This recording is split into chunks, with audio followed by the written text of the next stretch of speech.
Okay, the 686 competitor is back from the Smith & Wesson Repair Center, and guess what? It's got to go right back. Nothing was done. Nothing was repaired. I don't even think they inspected it correctly. So the original complaint is that the ball detent right there is not working. The ball, the spring-loaded ball right there, should drop into this little recess.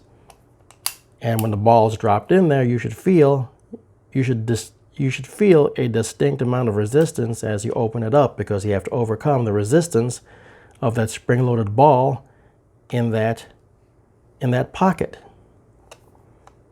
And whoever inspected this, they probably just did this. Oh, it feels okay to me. You know, when you close it, it makes that nice click.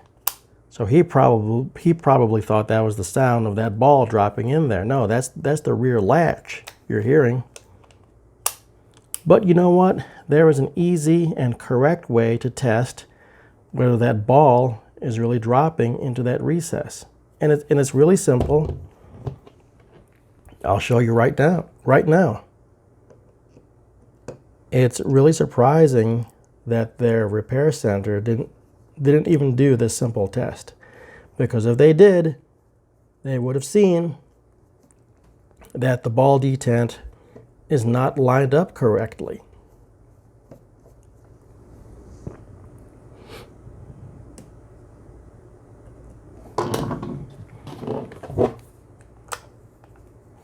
With that screw out, you can take out the crane, you can take out the cylinder. So now I don't have that rear latch mechanism making all that noise and, you know, providing all sorts of tactile feedback to interfere with, you know, what I'm trying to discern here. And what we're trying to discern is whether or not that ball is dropping into that pocket. So when I push this in, I don't feel that ball dropping into that pocket. And when I try to open it, there is no resistance. That sound you're hearing, that's not the ball coming out of the pocket. The ball, obviously there's a part here where the ball will be compressed just before it should fall into the pocket.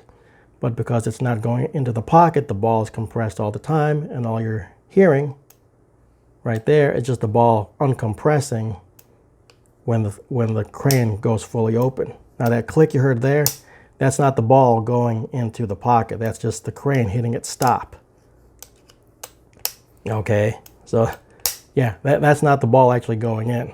Because if I go real slow, I should be able to feel that ball dropping into the pocket. And that is just not happening. Plus, there is no resistance. I cannot feel the resistance of the ball in that pocket. So, back it has to go. And looks like I'm going to have to write a fully detailed letter telling Smith & Wesson how to do this little procedure, because obviously they didn't do that last time. Really disappointing here. Really, really disappointing. Massive failure here on Smith & Wesson, and this is a performance center gun, really? And your guys don't know how to check your own ball detent system? Come on, Smith. You need to... Whew.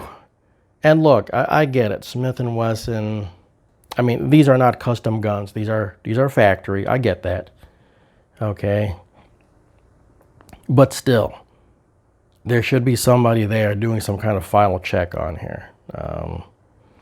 Anyway, I'll just stop the video now before I just go into a full-blown rant. Anyway, this thing's going back, and I'll send them a letter telling them the exact procedure, and I'll keep you guys updated. All right, thanks for watching. Catch you next time.